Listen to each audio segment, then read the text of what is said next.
News Channel 11 Sports Director Kenny Hawkins. It was round two between Greenville and Elizabethton. Only this time there was no tomorrow for the team that lost in the quarterfinals of the state playoffs. As we take to Elizabethton, round one ended in a game-winning field goal by Elizabethton's Jackson Holly. But Greenville came out hot tonight. Quarterback Drew Gregg drops back, hits A.J. Stewart on the slant.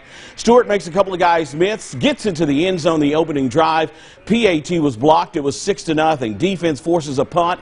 Back comes the Green Devils offense. Mr. Football finalist Ty Youngblood takes a handoff, looks to have gotten held up at the line, but he bounces out of it, dives into the end zone. It's quickly 13-0.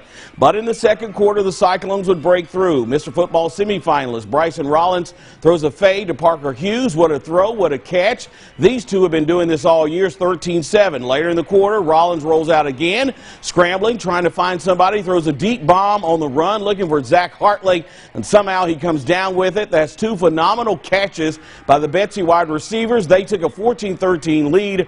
Rollins was completely zoned in tonight. It was 17-13 at the start of the fourth. He takes it in himself, made it 20-14. Elizabethton stay alive. They win it again. That final 24-13. We took a big blow the first quarter, but our guys responded. We got knocked down. We got back up, and we talked about finishing. I'm speechless. These guys, we willed our way to this victory tonight. We came into the season summer workout 6:30 a.m. every morning. We're chasing that gold ball 24/7.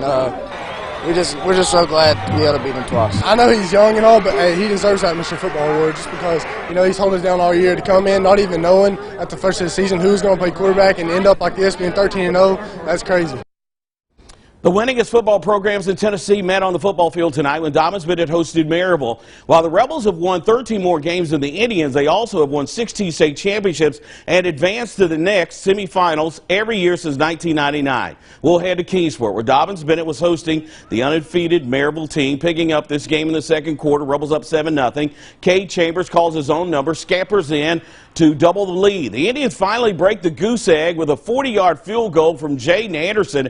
Maryville still led 14-3, but Dobbins finally finds the end zone. Zane Whitson fakes the toss sweep and heaves it over the top to Rayshawn Simmons for the 47-yard score. The Rebels headed to the half up 24-10, but then Maryville busted this game wide open in the third. Chambers showcases the hose, dropping this dime in for Ashton Maples. This gave the Rebels a 38-10 third quarter lead, and once again the senior showcasing the wheels. Chambers breaks through the first two levels, picking up a couple of big blocks along the way, and he's got reservations for 6. He's not missing this dinner party once again. Maryville shows why they're one of the state's powerhouses, taking down Dobbins tonight by the final 45-10.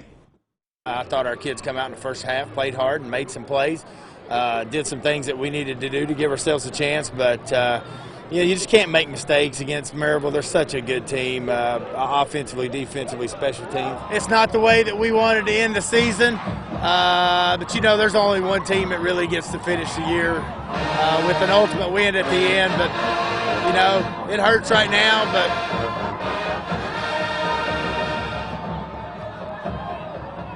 this is a good group of kids. On the Emory and Henry campus tonight, the undefeated Patrick Henry Rebels hosted the Cavaliers from Holton High School, and the Rebels were already leading 8-0 when Cody Smith takes the pitch, walks in for the 4-yard touchdown, his second of the game, to make the score 16-0. Patrick Henry in the first, and Mr. Smith wasn't finished. This time he takes the pitch, bounces off a tackler into the end zone for the 5-yard touchdown to make it 23-0. Patrick Henry in the second, but the Cavs were finally able to get on the board on this 6-yard touchdown run by Austin Ferris to cut the lead to 23-6. But the Rebels would add one more as the Cavaliers fumble the ball deep in their own territory. Chase Brown scoops up the ball and runs it in for the touchdown to make the score 29-6. Patrick Henry at the half. Patrick Henry went on to win by that score, 29-6. We stay in Southwest Virginia. Union hosting the G-Men of Graham. Running back Trey Booker would be a workhorse for the G-Men tonight. Here he's tripped up at the 1-yard line before scoring. Finishing off the drive for the G-Men was Devin Lester, the quarterback keeper. He gives a stiff arm. Lester skirts the line to find himself in the end zone for the G-Men touchdown. Later, Graham was at it again from the red zone.